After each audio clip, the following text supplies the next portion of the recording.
अस्सलाम वालेकुम एवरीवन। आज की क्लास में हम लोग फ्लो चार्ट को डिस्कस करेंगे। फ्लो चार्ट का क्वेश्चन आपके प्रैक्टिकल एग्जाम में आएगा और ये 5 मार्क्स का होगा।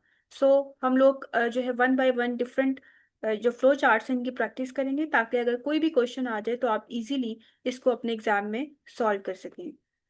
ओके, फर्स्ट क्वेश्चन क्या है?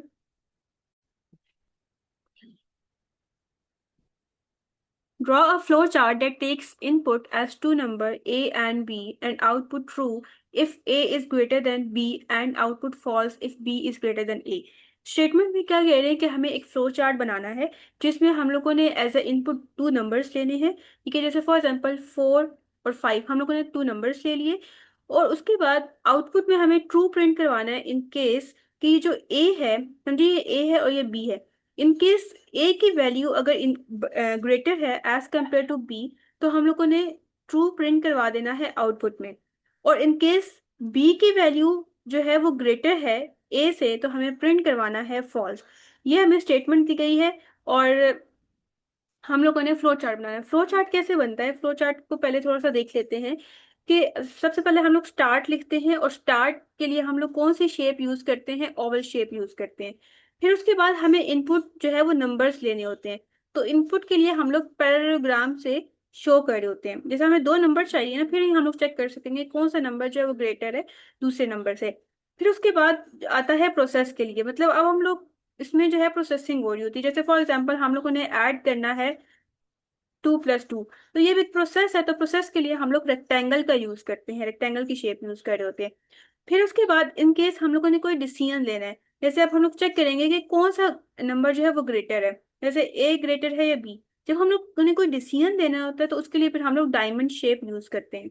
और उसके बाद अगर हम लोगों ने आउटपुट शो करवानी, जैसे वो कह रहे हैं कि लास्ट में हमें ट्रू और फॉल्स शो करवाना है एज आउटपुट, तो उसके लिए फिर हम लोग पैरेललोग्राम ही यूज कर रहे होते हैं। जो इनपुट के लिए हम लोग शेप यूज करते हैं, सिमिलरली आउटपुट के लिए भी हम लोग वही शेप पैरेललोग्राम का यूज करते हैं।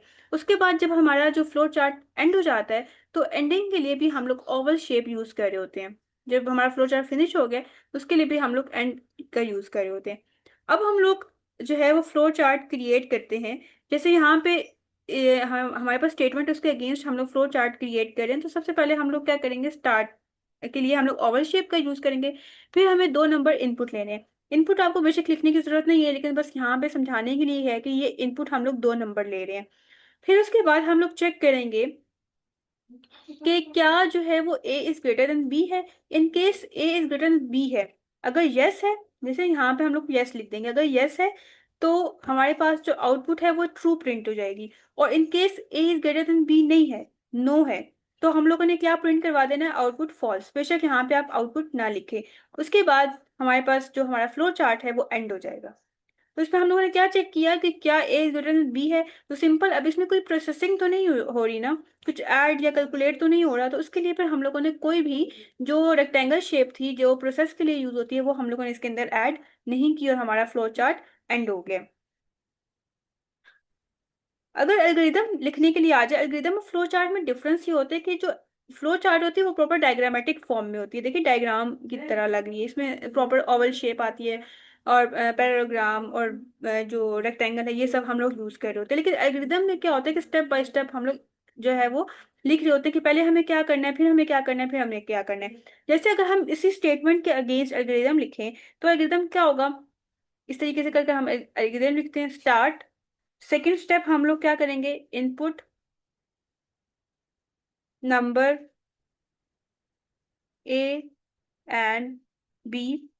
थर्ड नंबर पे हम लोगों ने क्या किया था? चेक किया था कि if A is greater than B. Fourth step में हमने क्या किया था?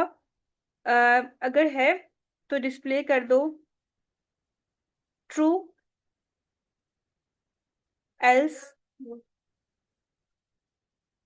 डिस्प्ले कर दो फॉल्स। और यहाँ पे हमारा क्योंकि एल्गोरिथम एंड हो गया तो लास्ट में हम लोगों ने लिख दिया एंड।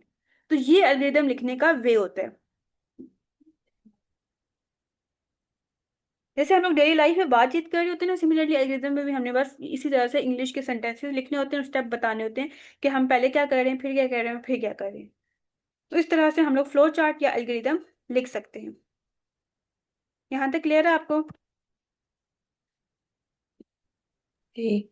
नेक्स्ट हमारे पास स्टेटमेंट है solving arithmetic problem. Arithmetic problem हम लोगों ने सॉल्व करना है, जिसमें हम लोगों ने एडिशन का जो प्रॉब्लम है वो सॉल्व करना है। अरिथमेटिक के अंदर बाकी भी आ जाते हैं, जैसे सब्ट्रैक्ट करना है या मल्टीप्लाई करना है या डिवाइड करना है, तो ये भी सारे अरिथमेटिक प्रॉब्लम है। लेकिन यहाँ पे हम लोगों ने एडिशन के लिए अरिथमेटिक प्रॉब्लम का फ्लो चार्ट बनाया है। जैसे फर्स्ट स्टेप हमारे पास क्या होता है, स्टार्ट होता है। फिर हम लोग क्या करते हैं, इनपुट नंबर ले लिए ए और बी, क्योंकि हमने इन दोनों को ऐड करना है। और उसके बाद हम लोगों ने सम कर लिया A+B। अब हमारे पास जो आंसर आएगा A+B का, वो किसके अंदर स्टोर हो जाएगा, सम के अंदर स्टोर हो जाएगा। जैसे हम लोगों ने 2+3 इसको स्टोर करवाया, इसको ऐड किया, इसकी क्या वैल्यू आ गई 5। अब जो 5 है वो किसके पास वैल्यू चली जाएगी, सम के पास, सम की वैल्यू 5 हो जाएगी। अब उसके बाद जो सम की वैल्यू 5 है, इसको हमने डिस्प्ले भी तो करवाना है, इसको हमने शो भी करवाना है कि सम की क्या वैल्यू आई है। तो लास्ट में हम लोगों ने डिस्प्ले करवा दिया सम, और यहाँ पे हमारे पास फ्लो चार्ट एंड हो गया। अब उसके बाद नेक्स्ट है कैलकुलेटिंग एरिया ऑफ रेक्टेंगल। अब हम लोगों ने एक रेक्टेंगल का एरिया फाइंड आउट करना है। देखिए रेक्टेंगल का एरिया कैसे फाइंड आउट करते हैं, ये इसकी लेंथ होती है और ये इसकी विड्थ होती है। तो हम लोग एरिया कैसे फाइंड आउट करते हैं कि जो लेंथ होती है उसको विड्थ के साथ मल्टीप्लाई करते हैं और हमारे पास एरिया आ जाता है। तो हम लोगों ने यहाँ पे स्टार्ट जब की, तो उसके अंदर लेंथ और विड्थ एज अ इनपुट दो नंबर्स ले लिए। अब लेंथ की जो वैल्यू थी और जो विड्थ की वैल्यू थी उसको हमने मल्टीप्लाई किया। ये प्रोसेसिंग हो रही है ना, तो इसलिए फिर हम इसको रेक्टेंगल के अंदर शो करवाएंगे, और जो इसका आंसर आएगा वो एरिया के अंदर स्टोर हो जाएगा। जो भी एरिया की वैल्यू आई है उसको हम लोग डिस्प्ले करवा देंगे, और यहाँ पे हमारे पास फ्लो चार्ट एंड हो जाएगा। अब इनकेस हमने इसका एल्गोरिथम लिखना है, तो इसका एल्गोरिथम भी सिंपल होगा। पहला स्टेप क्या है, स्टार्ट। सेकेंड स्टेप क्या है हमारे पास, इनपुट ले रहे हैं हम लोग दो नंबर, लेंथ L एंड विड्थ आ गई हमारे पास W। फिर थर्ड पे क्या है, हम लोग कैलकुलेट कर रहे हैं area, length multiply by width. और फोर्थ पे हम लोग क्या कर रहे हैं, डिस्प्ले कर रहे हैं एरिया को, हम लोगों ने इसको डिस्प्ले करवा दिया। और 5 पे हम लोग क्या कर रहे हैं, हमारा यहाँ पे जो फ्लो चार्ट है, ये जो एल्गोरिथम है ये एंड हो गया। अब नेक्स्ट है हमारे पास जो प्रॉब्लम है, find a factorial of a number. Number का फैक्टोरियल फाइंड करना है, लेकिन हमें ये तो पता हो कि फैक्टोरियल फाइंड कैसे करते हैं, तब हम लोग फ्लो चार्ट को बनाएंगे। पहले हमें प्रॉब्लम को अंडरस्टैंड करना है कि प्रॉब्लम सॉल्व कैसे होगा, उसके बाद ही हम लोग फ्लो चार्ट को बना सकेंगे। अब देखें, जैसे फॉर एग्जांपल एक 5 नंबर है, इसका फैक्टोरियल कैसे फाइंड आउट करेंगे। इसका जो साइन होता है ना फैक्टोरियल का, वो एक्सक्लेमेटरी मार्क्स वाला होता है। ठीक है, ये अब जब यहाँ पे ऐसे लिखो, इसका मतलब है 5 फैक्टोरियल। अब 5 फैक्टोरियल ऐसे फाइंड करते हैं, 5 × 4 × 3 × 2 × 1। इन सब को हम लोग जब मल्टीप्लाई करेंगे, जो आंसर आएगा, इट्स मीन कि वो 5 का फैक्टोरियल का आंसर है। इसी तरीके से अगर हमें 3 का फैक्टोरियल फाइंड करना है, तो 3 × 2 × 1 इज इक्वल टू 3 × 2 = 6, 6 × 1 = 6, इसका 6 आंसर आ गया। सिमिलरली जब हम इसको करेंगे, जैसे 2 × 1 = 2, 6 6 × 4 = 24, 24 को 5 से करेंगे तो हमारे पास आंसर आ जाएगा। इस तरह से फैक्टोरियल फाइंड आउट होता है। अब हम लोग क्या करेंगे, इसका फ्लो चार्ट बनाते हैं। अब देखिए यहाँ पे हम लोगों ने स्टार्ट कर दिया इनपुट n, मतलब n जो है वो नंबर को रिप्रेजेंट करे कि हम लोगों ने किसका फैक्टोरियल फाइंड आउट करना है, वो नंबर हम लोग यहाँ पे लिख लेंगे। अब स्टार्टिंग में हम लोगों ने फैक्टोरियल को वैल्यू दे दी 1, हम लोगों ने फैक्टोरियल को वैल्यू असाइन कर दी है 1। और एक हम लोगों ने आई एक और वेरिएबल ले रही है, जिसको हम लोगों ने वैल्यू असाइन कर दी है 1। दोनों को हम लोगों ने स्टार्टिंग में 1 कर दिया है। अब वो ये चेक करें, डिसीजन यहाँ पे है कि क्या आई जो है वो इस लेस देन और इक्वल टू n है। मतलब फॉर एग्जांपल 1 जो है, क्या उस नंबर के, जैसे फॉर एग्जांपल 5 नंबर है, क्या लेस देन और इक्वल टू 1 है, 1 लेस देन और इक्वल टू 1 है, 5 है। ट्रू और फॉल्स, ये हमारे पास क्या है, ट्रू है, राइट, मतलब यस। तो हम लोग क्या करेंगे, फैक्टोरियल के अंदर जो है वैल्यू स्टोर होगी, किसकी वैल्यू, जब हम इन दोनों को मल्टीप्लाई करेंगे। फैक्टोरियल की क्या वैल्यू है, 1 है, ऐसे ही है। और उसके बाद इसको हम मल्टीप्लाई करें आई के साथ, आई की क्या वैल्यू है, 1 वैल्यू है। ठीक है, तो 1 × 1 क्या आ जाएगा, इसकी वैल्यू यहाँ पे 1 आ जाएगी। अब उसके बाद हम लोग इसके अंदर इंक्रीमेंट कर देंगे। इंक्रीमेंट का इसका क्या मतलब है, इसका मतलब ये है कि जो आई की वैल्यू है उसके अंदर i+1 कर दो।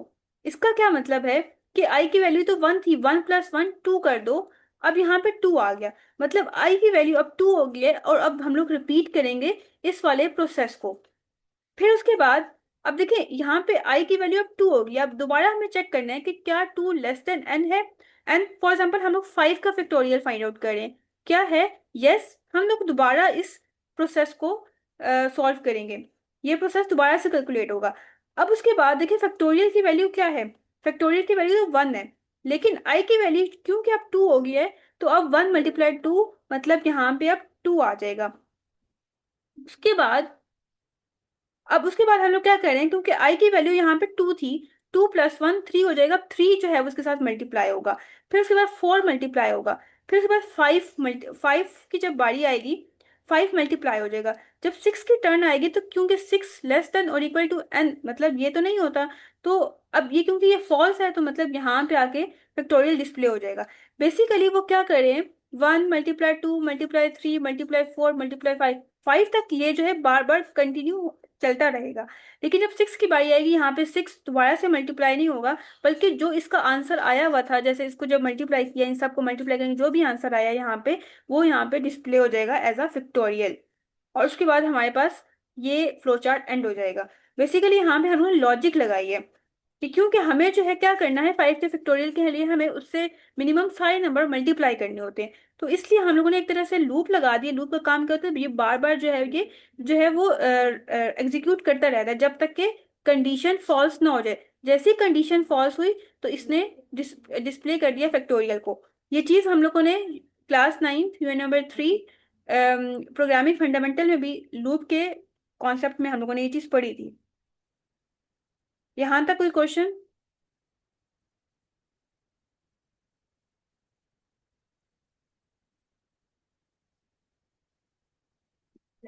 नेक्स्ट हमारे पास है प्रिंटिंग अ सीरीज। अब इसका क्या मतलब है, 1 to 10 हम लोगों ने सीरीज को प्रिंट करना है। मतलब अगर हम लोग कह रहे हैं कि 1 to 10 सीरीज को प्रिंट करना है, इसका मतलब है 1 + 2 + 3 + 4 + 5 + 6 + 7 + 8 + 9 + 10, इनको हम लोगों ने डिस्प्ले करना है, ये सीरीज है। तो इसका हम लोग फ्लो चार्ट लिखते हैं। जैसे हम लोगों ने स्टार्ट किया, स्टार्ट के बाद जो है वो स्टार्टिंग में आई एक वेरिएबल है जिसको हम लोगों ने वैल्यू असाइन कर दी है 1। अब स्टार्टिंग में आई की वैल्यू 1 थी। ओके, अब देखें हम लोग कंडीशन चेक करेंगे कि क्या 1 <10 होता है। अगर ये ट्रू है तो ये प्रिंट कर दो। ठीक है, हाँ अब ये ट्रू था तो प्रिंट हो गया 1। अब उसके बाद वो कह रहे हैं कि अब जो आई है उसकी वैल्यू में 1 ऐड कर दो। आई की वैल्यू 1 थी, 1 + 1 कर दो। 1 + 1 क्या होता है, 2। अब ये 2 जो वैल्यू है ये किसको मिल गई है, ये इस वाले आई को, आई वाले जो आई वेरिएबल है इसको मिल गई है। मतलब अब आई की वैल्यू 2 हो गई है। अब ये दोबारा से कंडीशन चेक होगी कि अब आई की वैल्यू है 2। ठीक है, 2 क्या <10 होता है। अगर ये ट्रू है तो दोबारा से आई को प्रिंट कर दो। ठीक है, आई की वैल्यू क्या है अब, 2 है, 2 प्रिंट हो गया। अब दोबारा से जो क्या होगा, इंक्रीमेंट होगा। इंक्रीमेंट मतलब ये जो आई की वैल्यू 2 है, इसके अंदर 1 ऐड हो जाएगा, ये क्या बन जाएगा, 3 बन जाएगा। अब ये जो 3 है, ये इस आई वेरिएबल को असाइन हो जाएगी, मतलब अब आई की वैल्यू 3 है। अब दोबारा से कंडीशन चेक होगी कि क्या 3 <10 होता है। हाँ ट्रू, ऐसा ही है, तो ये यस है। तो फिर दोबारा से प्रिंट हम लोग कर देंगे 3 को। फिर उसके बाद क्या होगा, इंक्रीमेंट ऑपरेटर जो है वो यूज होगा। और अब आई की वैल्यू 3 है, 3 + 1 कितना होता है, 4। मतलब अब इस वाले आई को ये 4 वैल्यू मिल जाएगी। अब दोबारा से कंडीशन चेक होगी कि क्या 4 <10 है। हाँ ट्रू है, फिर प्रिंट हो जाएगी। अब क्योंकि आई की वैल्यू 4 थी, यहाँ पे 4 प्रिंट हो जाएगा। ये चीज चलती रहेगी चलती रहेगी, ये 10 तक ऐसे ही चलती रहेगी। क्या 10 < या = 10 है, हाँ ट्रू, ये प्रिंट हो जाएगा। दोबारा से ये करते करते 10 प्रिंट हो जाएगा। लेकिन जब 11 की टर्न आएगी, तो फिर दोबारा से कंडीशन चेक होगी, क्या 11 जो है वो << या = 10 है। हाँ ट्रू है, तो फिर सॉरी फॉल्स है। तो अब ये चीज जो है वो प्रिंट नहीं होगी, बल्कि अब ये जो नो है बस यहाँ पे ये एंड हो जाएगा, क्योंकि यहाँ तक ये सीरीज प्रिंट हो गई है। अब आगे तो हमें प्रिंट नहीं करना, तो यहाँ पे जो है इसको हम लोग एंड कर देंगे।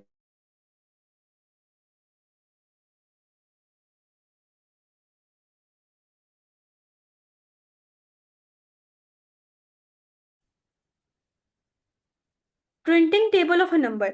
अब देखिए जो भी नंबर होगा उसके हमें टेबल प्रिंट करना होगा। अब उसकी क्या कंडीशन होगी, देखिए टेबल मतलब किस तरह से प्रिंट हो सकता है। एक मिनट।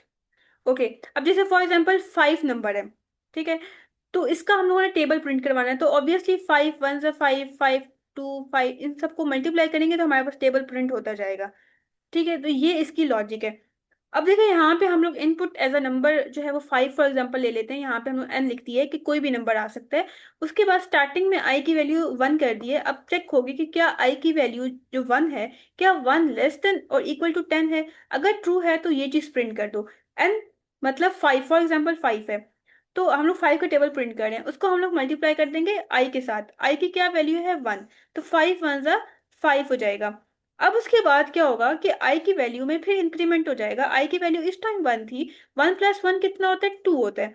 अब फिर दोबारा से कंडीशन चेक होगी। अब i की वैल्यू 2 हो गई है, क्या 2 लेस देन 10 है। हाँ ट्रू है। फिर दोबारा से जो प्रिंट हो जाएगा, n की जगह 5 लिखा हुआ आ जाएगा, मल्टीप्लाई i की जगह अब 2 आ जाएगा।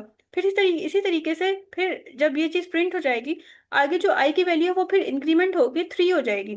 फिर उसके बाद 3 के लिए चेक होगी। अब उसके बाद 5 × 3 लिखा होगा, फिर 4 के लिए कंडीशन चेक होगी, उसके लिए भी ट्रू होगी।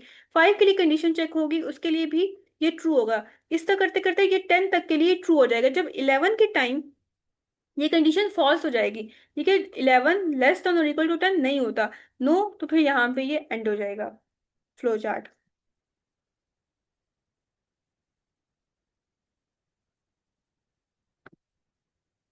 अब नेक्स्ट है हमारे पास फाइंडिंग लार्जेस्ट ऑफ 3 नंबर्स। अब हमें 3 नंबर्स दिए गए हैं, उसमें हमने फाइंड करना है कि कौन सा लार्जेस्ट नंबर है। जैसे देखें 11 है, 14 है और 10 है। अब हमें चेक करना है कि कौन सा नंबर लार्जेस्ट है। तो देखें सबसे पहले 11 को हम लोग चेक करेंगे 14 से, क्या ये लार्जेस्ट है, क्या 11 जो है वो ग्रेटर है 14 से, या जैसे हमें पता है कि हाँ ठीक है। उसके बाद हम लोग 14 से चेक करेंगे, नहीं है। और हम लोग 11 से चेक करेंगे, दोनों से चेक करेंगे। अगर जो है वो 11 14 और 10 दोनों से ग्रेटर हुआ तो हम लोग प्रिंट कर देंगे कि 11 ग्रेटर है। अदरवाइज फिर हम लोग 14 को चेक करेंगे।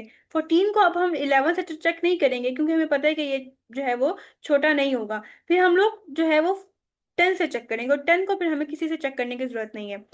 कहने का मतलब ये है कि जो फॉर एग्जाम्पल ये ए नंबर है, ये बी है और ये सी है। पहले हम लोग ए को बी से भी चेक करेंगे, सी से भी चेक करेंगे। इन केस ये दोनों से जो है वो छोटा हुआ, फिर हम लोग बी को चेक करेंगे। ठीक है, फिर बी को हम लोग चेक करेंगे सिर्फ सी के साथ, क्योंकि ऑलरेडी बी को ए के साथ चेक किया होगा। अगर बी भी नहीं है तो it's mean C is the largest number. अगर ए भी नहीं है लार्जेस्ट नंबर, बी भी नहीं है, तो it's mean C largest number होगा। अब हम लोग इसके लिए फ्लो चार्ट जो है वो बनाते हैं, फिर मैं आपको समझाती हूँ कि ये कैसे फ्लो चार्ट बना हुआ है। स्टार्ट हम लोगों ने कर लिया, इनपुट एज अ 3 नंबर हम लोगों ने ले लिए A B C. First step में हम लोग डायमंड की जो शेप है ये यूज करते हुए डिसीजन लेंगे कि क्या ए इज लार्जेस्ट देन बी है और ए इज लार्जेस्ट देन सी है। ठीक है, अगर ए बी से भी ग्रेटर है, अगर ए सी से भी ग्रेटर है, तो इट्स मीन अगर ये यस है तो हम लोग प्रिंट कर देंगे कि ए लार्जेस्ट है। अदरवाइज अगर ऐसा नहीं हुआ, अगर नो हो गया, तो फिर हम लोग दोबारा से चेक करेंगे कि क्या बी सी से लार्जेस्ट है, क्योंकि ए से चेक करने की जरूरत नहीं क्योंकि ऊपर वाले में हमने चेक कर लिया। अगर बी जो है वो सी से लार्जेस्ट हुआ तो it's mean B is the largest number. In case ये चीज गलत हो जाती है नो, तो फिर हम लोग कह देंगे अब सी को हमें ना ए से चेक करने की जरूरत है क्योंकि सी इस टाइम पे चेक हो चुका था और यहाँ पे भी चेक हो गया, हमें दोबारा सी को किसी से चेक नहीं करना। तो हम लोग एज इट इज जो प्रिंट कर देंगे, प्रिंट सी लार्जेस्ट, मतलब सी जो है वो लार्जेस्ट नंबर है ए से भी और बी से भी। तो उसके बाद ये एंड हो जाएगा। ओके, हमारे पास नेक्स्ट क्वेश्चन है सर्चिंग एन एलिमेंट। जैसे हमारे पास एक एरे है 14 15 17 19 21, इस एरे के अंदर ये सारे नंबर हैं। बेसिकली हम लोगों ने अगर कहना हो कि एरे 1 पे कौन सा एलिमेंट है, ठीक है, एरे 2 पे कौन सा एलिमेंट है, इसका क्या मतलब है। जैसे ना ये जो है ये 0 से स्टार्ट होता है, 0 इंडेक्स से, ये 0 इंडेक्स पे है, ये 1 इंडेक्स पे, मतलब ये 0 पोजीशन पे है 14 एलिमेंट, ये 1 पोजीशन पे है 15 एलिमेंट, 2 पोजीशन पे 17 एलिमेंट है, 4 पोजीशन पे 19 एलिमेंट है, 5th पोजीशन पे 21 एलिमेंट है। जैसे फॉर एग्जांपल ये एक एरे है, हम लोगों ने चेक करना हो कि 5 पोजीशन पे कौन सा एलिमेंट है, एरे 5 पे कौन सा एलिमेंट है, तो इसका आंसर होगा 21। ओके, अब हम लोग ने किस तरह से फ्लो चार्ट बनाना है कि हमारे पास जो है वो एक एलिमेंट है जो हम लोगों ने सर्च करना है क्या वो इस एरे के अंदर एग्जिस्ट करता है या नहीं करता। उसको हम लोग कह देंगे की के फॉर एग्जाम्पल हम लोग कह देते हैं कि की के अंदर 22 एलिमेंट है, और हम लोग 22 एलिमेंट को सर्च करना है कि क्या वो इस एरे के अंदर एग्जिस्ट कर रहा है या नहीं। तो पहले हम लोग 22 को इस 14 के साथ कंपेयर करेंगे कि क्या ये इक्वल है। अगर नहीं है तो हम लोग नेक्स्ट मूव कर जाएंगे कि अभी हमें इस एरे के अंदर 22 नंबर नहीं मिला। फिर हम लोग 22 को कंपेयर करेंगे 15 के साथ, मतलब की को कंपेयर करेंगे 15 के साथ, देखेंगे क्या ये इक्वल है। अगर नहीं इक्वल तो इसका मतलब है कि अभी तक हमें लिस्ट के अंदर ये नंबर नहीं मिला। हम लोग 17 को चेक करेंगे, क्या 22 17 के इक्वल है। नहीं तो हम नेक्स्ट मूव कर देंगे। फॉर एग्जाम्पल एरे के अंदर 22 एलिमेंट एग्जिस्ट करते हैं, तो हम लोग सबके साथ उसको कंपेयर करेंगे, और लास्ट में जब हम लोग पहुंचेंगे तो ये नंबर आ जाएगा 22। तो जो की के अंदर वैल्यू है 22, क्या 22 को इक्वल है? यस। तो हम लोग कह देंगे कि इस एरे के अंदर ये एलिमेंट एग्जिस्ट करता है जो हम लोग सर्च कर रहे हैं, और इन केस वो एलिमेंट एग्जिस्ट नहीं करता तो हम लोग कह देंगे नंबर इज नॉट फाउंड। इसके अगेंस्ट हम लोग जो है वो क्या करेंगे, फ्लो चार्ट क्रिएट करेंगे। कैसे क्रिएट कर सकते हैं हम लोग फ्लो चार्ट, कैसे डिजाइन करेंगे? हम लोग यहाँ पे फ्लो चार्ट बनाते हैं। जैसे हम लोग स्टार्ट करेंगे, उसके बाद जो है हम लोग इनपुट, एज अ इनपुट जो है वो दो चीजें लेंगे। एक एरे लेंगे, एरे के अंदर हमारे पास डिफरेंट नंबर्स होंगे, और एक हम लोग की ले लेंगे जिसको बेसिकली हमने सर्च करना है कि क्या वो इस एरे के अंदर एग्जिस्ट करता है या नहीं करता। फिर उसके बाद जो है हम लोग कह देंगे I equal to zero. I equal to zero, basically I index number को या पोजीशन नंबर को शो कर रहा है। आई बेसिकली जीरो पोजीशन पे चेक करेगा, फिर उसके बाद उसके अंदर वन इंक्रीज होके ये इस पोजीशन पे 15 को चेक करेगा, फिर उसके बाद आई के अंदर वन नंबर इंक्रीज होगा, वो 2 बन जाएगा। फिर आई जब 2 होगा तो वो 17 के साथ की को कंपेयर करेगा। फिर जब आई 4 हो जाएगा, 4 पे 19 नंबर है, 19 के साथ की को कंपेयर करेगा। फिर 21 के साथ की को कंपेयर करेगा। इसलिए हम लोग की को यूज कर रहे हैं।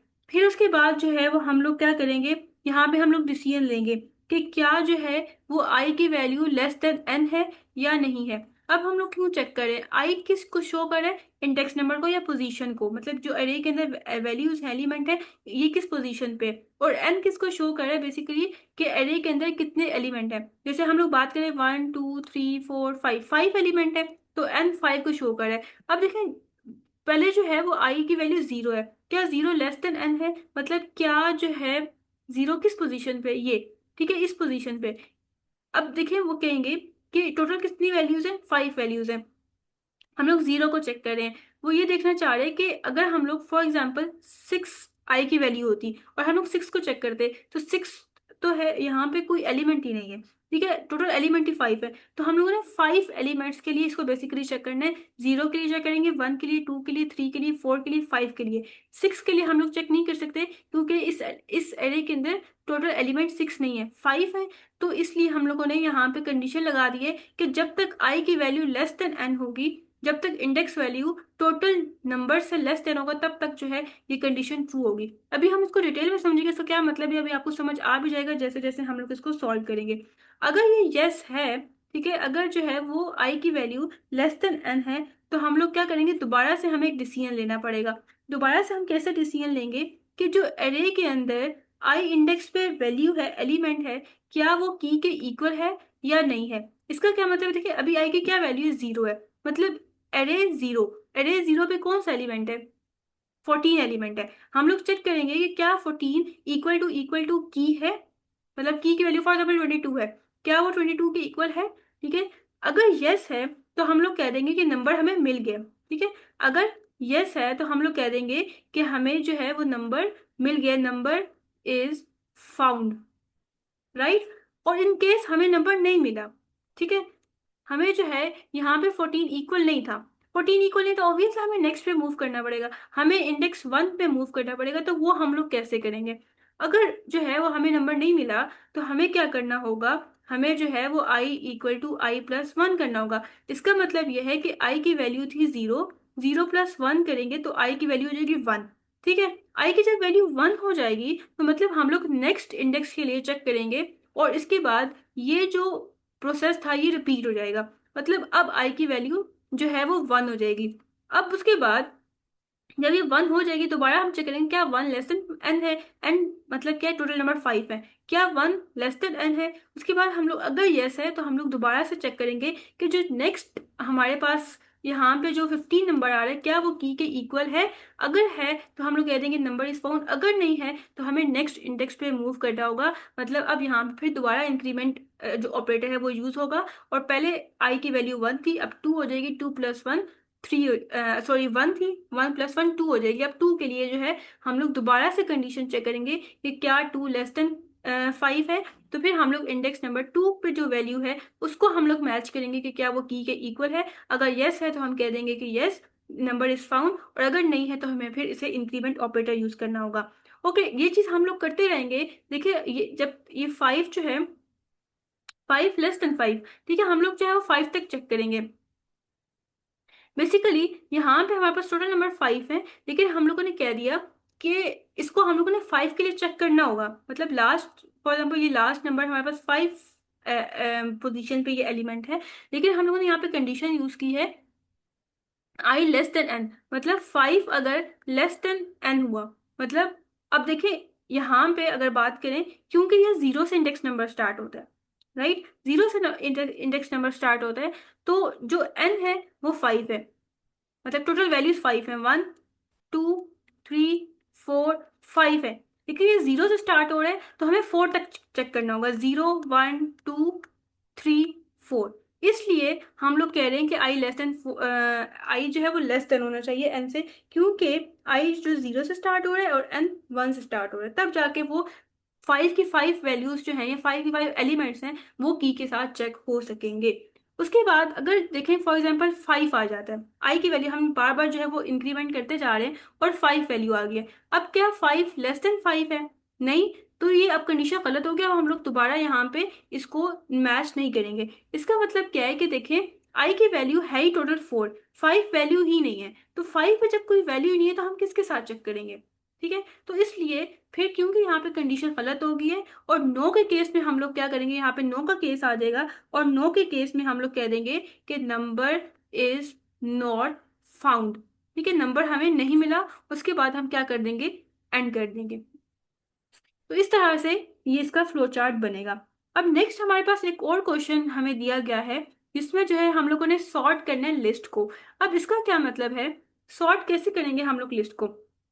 बेसिकली 14 15 17, उसके बाद हम लोग कह देते हैं 19 20। सॉर्ट का मतलब होता है तरतीब देना। मतलब देखिए पहले क्या नंबर आना चाहिए, पहले नंबर आएगा, आप ये कह सकते हैं सबसे स्मॉलेस्ट नंबर कौन सा है, 14 है, फिर उसके बाद 15 है, फिर उसके बाद 17 है, फिर उसके बाद 19 है, फिर 20 है। तो हमने इसको इस तरह से करके सॉर्ट करना है। कैसे करेंगे, और बबल सॉर्ट के थ्रू करना है इसको। इसका वे कुछ इस तरह से होता है कि जो दो नंबर्स हैं हम देखेंगे कि कौन सा स्मॉलेस्ट नंबर है। 14 स्मॉलेस्ट है तो हम इनको स्वैप कर देंगे, 14 19, और बाकी लिस्ट हम लोग एज इट इज लिख देंगे। फिर नेक्स्ट टाइम हम लोग इन दोनों को चेक करेंगे which one is largest, sorry which one is smallest number. 15 smallest है तो हम लोग इनको स्वैप कर देंगे, पहले 15 लिख देंगे, फिर 19 लिखेंगे, फिर 17, और फिर हम लोग 20 लिख देंगे। फिर हम लोग इन दोनों को चेक करेंगे which one is smallest, 17 smallest है तो फिर हम लोग क्या करेंगे, यहाँ पे 17 लिख देंगे, यहाँ पे 19 और यहाँ पे 20। फिर हम लोग इन दोनों को चेक करेंगे कौन सा स्मॉलेस्ट है, ये ऑलरेडी स्मॉलेस्ट है तो इसलिए हम लोग कुछ स्वैप नहीं करेंगे। तो हमारे पास ये लिस्ट आ गई है 14 15 17 19 20। फिर उसके बाद देखेंगे क्या अब ये सॉर्ट हो गई है, ये सॉर्ट हो चुकी है, तो हम लोग अब इसको दोबारा से सॉर्ट करने की कोशिश नहीं करेंगे। लेकिन इन केस अगर ये सॉर्ट ना हुई होती, फिर हम लोग दोबारा से इसको कंपेयर करते, फिर इसको कंपेयर करते, फिर उसके बाद जो है हम लोग हाँ, फिर हम इसको कंपेयर करते, फिर हम लोग इसको कंपेयर करते। इस तरह से करते करते फिर हमारे पास जो है लास्ट में जो लिस्ट आती है, फिर हम चेक करते हैं कि क्या ये सॉर्ट होगी या ये नहीं हुई। अगर नहीं हुई तो फिर हम लोग दोबारा से जो लास्ट में हमारे पास लिस्ट आ गई थी इसको फिर हम लोग सॉर्ट करने की कोशिश करते हैं दो दो करके। ये होता है बबल सॉर्ट। अब हम लोग क्या करेंगे, हमारे केस में तो ये फर्स्ट टाइम ही सॉर्ट होगी है, लेकिन कभी कभी ऐसा नहीं होता। अब हम लोग क्या करेंगे, इसका फ्लो चार्ट बनाएंगे। ठीक है, अब इसका फ्लो चार्ट कैसे बन सकता है, देखिए सबसे पहले तो हम लोग स्टार्ट करेंगे। ठीक है, उसके बाद इनपुट में हम लोग एक एरे ले लेंगे। ठीक है, इस तरह से करके एक एरे ले ली, और एक हमारे पास एरे का साइज आ गया। ये हम लोग किस में कर देंगे, पैराग्राम में शो कर देंगे। उसके बाद हम लोगों ने इसको I = 0 ले लिया, जैसे हम लोगों ने पिछले केस में लिया था। अब हम लोग चेक करेंगे कि क्या आई जो है वो लेस देन एन है। ठीक है, I < n - 1 करेंगे। क्यों? क्योंकि देखिए लास्ट में जो नंबर आ जाता है उसको हमें किसी के साथ कंपेयर नहीं करना होता, तो इसलिए 1 < नंबर को हम लोगों ने आपस में एक दूसरे के साथ कंपेयर करना होता है, इसलिए यहाँ पे हम लोगों ने n - वन ले लिया। अब हम लोग क्योंकि डिसाइड कर रहे हैं, चेक कर रहे हैं, ये हमारे पास कंडीशन है, तो कंडीशन को हम लोग डिसीजन में करते हैं। अगर ये यस है कि आई लेस देन -1 है, तो हम लोग क्या करेंगे, कंपेयर करेंगे। कंपेयर कैसे करेंगे कि जो एरे के फर्स्ट जो इंडेक्स है 0 पे, उस पे जो भी एलिमेंट है, अगर वो ग्रेटर हुआ जो एरे का सेकंड नंबर है i+1। ठीक है, मतलब जैसे फॉर एग्जाम्पल ये हमारे पास लिस्ट है 14, 19, 20, 11, तो ये किस इंडेक्स पे 0 और ये 1, मतलब ये एक नंबर जो नेक्स्ट एलिमेंट है वो 1 नंबर ग्रेटर होगा। ठीक है, ये 0 है तो ये 1 होगा, इसलिए हम लोगों ने कंपेयर करें इन दो जो 7 वैल्यूज हैं, इनको हम लोग कंपेयर करें। अगर जो है वो फर्स्ट एलिमेंट सेकंड वाले से अगर ग्रेटर हुआ, ठीक है, ये भी कंडीशन हम लोगों ने यूज कर ली है। अगर ये ग्रेटर हुआ तो क्या होगा, अगर ये यस है तो हम लोग कह देंगे कि इनको क्या करो, स्वैप कर दो। ठीक है, स्वैप किसको करो, कि जो 19 है इसको पहले ले आओ, 14 को बाद में ले जाओ। तो अब 14 पे 14 वाले को हम लोग लिख देंगे एरे i+1। ठीक है, या जिसके भी हम जो भी हमने नाम दिए, एरे दे दिए या ए दे दिए, और हम लोग कह देंगे कि यहाँ पे आई कर दो। ठीक है, इस तरह से हम लोग स्वैपिंग कर देंगे इनकी। और उसके बाद यहाँ पे जो है इसको हम लोग इसके साथ शो कर देंगे, क्योंकि एक प्रोसेस हो रहा है। अब हम लोगों ने क्योंकि आगे नेक्स्ट नंबर को अब हम लोगों ने चेक करना है, तो ऑब्वियसली आई की जो वैल्यू है उसको इंक्रीज करना है। मतलब अब क्या हम लोग करेंगे, यहाँ पे आई =i+, हम लोग 1 कर देंगे, और हम आगे से दोबारा से यही प्रोसेस रिपीट करना है, तो हम लोग इसको ऐसे इसके साथ ज्वाइन कर देंगे कि दोबारा से अब इसको चेक करो। राइट, तो इस तरह से करके जो है वो हम लोग चेक करते जाएंगे।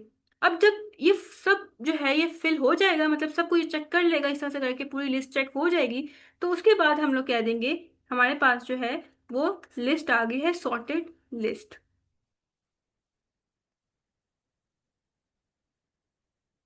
तो ये इसका फ्लो चार्ट है, आई होप सो ये समझ आया होगा, लेकिन इन केस फिर भी कोई आपको इसमें क्यूरी है तो आप कमेंट सेक्शन में पूछ सकते हैं।